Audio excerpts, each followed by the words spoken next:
One of the nice things with this job is the fact that we sometimes come upon cars that are just that little bit special. Now this particular car is unique. Yes, it is the only one. It is a Riley 16.4, the old Big 4, 2.5 litre. This is the only Lynx tourer that was actually built. The Big 4 was introduced in '37. A difficult time for Riley. The economy at the time wasn't fantastic, and also the writing was on the wall for Riley, unfortunately.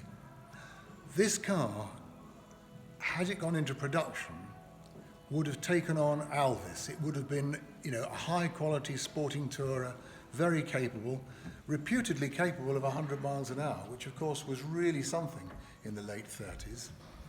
This car was registered not so far from here. It was registered new in Southampton. Commander Hector Dobbs, who was a Riley distributor at the time, he supplied the car. There are photos of him with the car, and also it has a complete and thoroughly documented history from new. It was completely restored, I think early 90s the job was completed, and including a new body frame. This engine, incidentally, actually had quite a long innings because it lasted right up until the RMF in 1953. It was also that the Riley engine was used post-war by Healy. A lot of money and effort has been put onto this car. Toolboxes there, all sorts of little nice touches. Known as the Blue Streak, the 2.5 litre line. And in total, I think it was, if my memory serves me right, it was about 310 of the 2.5 litre models were produced. It's to original specifications throughout. It's got the correct horns, the Lucas pass lamp.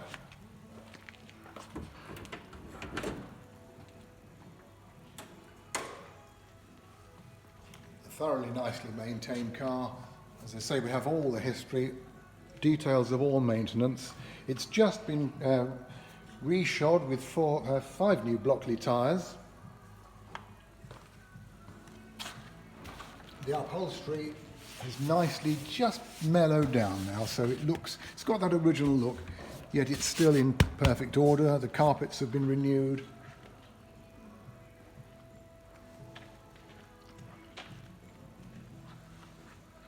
It's not a car that one's going to find very often. A Lynx anyway is quite a sought-after motor car, but having had with the 16 horsepower engine, it makes it a very, very capable car for long-distance touring, capable of cruising effortlessly at 60, 70 miles an hour. It's got full weather equipment. It's got the hood bag, of course, and there is a full tonneau cover and side screens.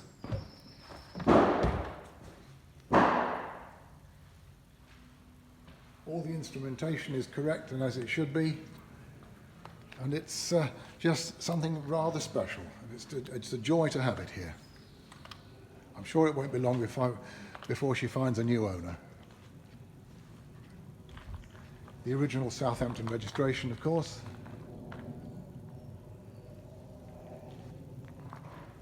It was a time, the late 30s, when manufacturers were trying to sort of go for that imposing front end, and I think Riley did it very well. The 38 cars are always the thing with the 38 Riley you notice, because it's got slats rather than the honeycomb front.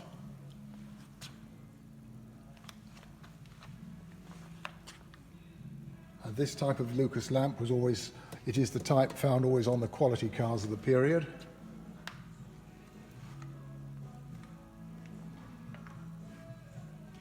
One concession for modern motoring is the fitment of flashing indicators, which of course are essential these days, but they've been done tastefully.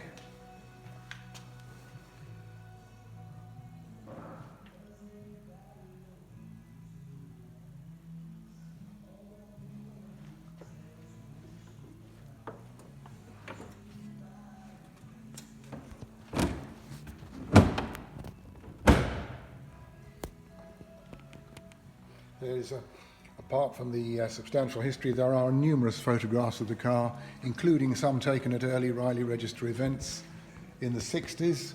And in fact, I believe it was at one point, if I remember correctly, owned by the area secretary for the Coventry area, and there are photographs taken in 1960.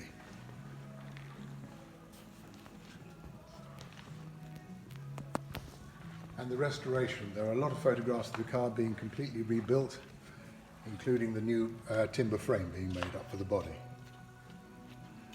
So there you have it, a beautiful motor car.